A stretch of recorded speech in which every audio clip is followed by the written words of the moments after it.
আবির তুমি এখান থেকে চলে যাও। এই লাইফটা তোমার জন্য না আবির, তুমি প্লিজ এখান থেকে চলে যাও। যাওয়ার জন্য আসেনি। আমি জানি আবির তোমার কষ্ট হচ্ছে এখানে। শোনো আবির, আমার আর তোমার স্ট্যাটাস কখনোই এক না। তোমার ফ্যামিলি ব্যাকগ্রাউন্ড, আমার ফ্যামিলি ব্যাকগ্রাউন্ড কোনো কিছুই এক না। তোমার আর আমার এক হওয়া মানে আকাশ মাটি এক হওয়ার সমান। আমি না অনেক প্র্যাকটিক্যাল আবির, তাই আমি চাই না যে বামুন হয়ে আমি চাঁদের দিকে হাত বাড়াই। তুমি না মাত্র বললে তুমি প্র্যাকটিক্যাল, এটা কোনো প্র্যাকটিক্যাল নয় কথা। বামুন কি চাঁদ কি? তাহলে আমি তোমাকে একটা প্র্যাকটিক্যাল কথা বলি, তুমি একটা মানুষ, আমি একটা মানুষ। তুমি এমন একজন মানুষ যাকে আমি অনেক বেশি ভালোবাসি, এটা প্র্যাকটিক্যাল, এটা সত্য।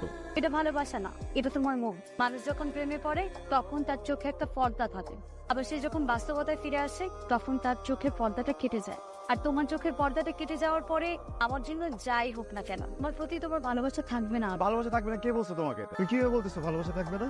আমার ভালোবাসা ভালোবাসা নাকি মোহ নাকি ইনফ্যাচুয়েশন, সেটা আমাকে বুঝতে দাও। তুমি না আসলে নিজেই জীবনটাকে সিনেমা বানাতে চাইতেছো শালা। তো বাস্তব থেকেই তো সিনেমা হয়, তাই না? নবীর, আমি না আমার ভাইকে অনেক ভালোবাসি।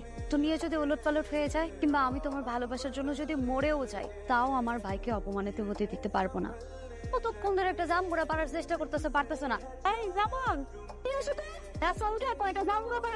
কারে কি কইতেছো? এগুলো পারবো না। এটার মতো সহজ কাম পারবো না মানে কি? তোমার আগেই কইছিলাম ভাবি, অকর্ম এটি পারবো না। আমি না আর সহ্য করতে পারতেছি না তোমার এই পাগলামি। তো সকালবেলা এখান থেকে ঢাকা প্যাক করবা, তাহলে ভাইয়াকে আমি সবকিছু বলে দিব। বলে দাও। আমি অনেক চেষ্টা করেছি কিন্তু বলতে পারিনি, গিয়ে নিজে বলে দাও। যাও না।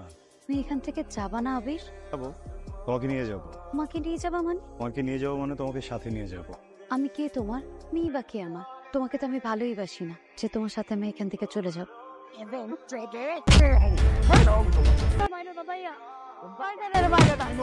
তুমি আবিরে যেমন আবির তেমন না ভাইজান। যেহেতু চাচ্ছেন না আমি এখানে থাকি, আমি একটা কথা কি জানেন, আমি এখানে এসে ভুল করিনি।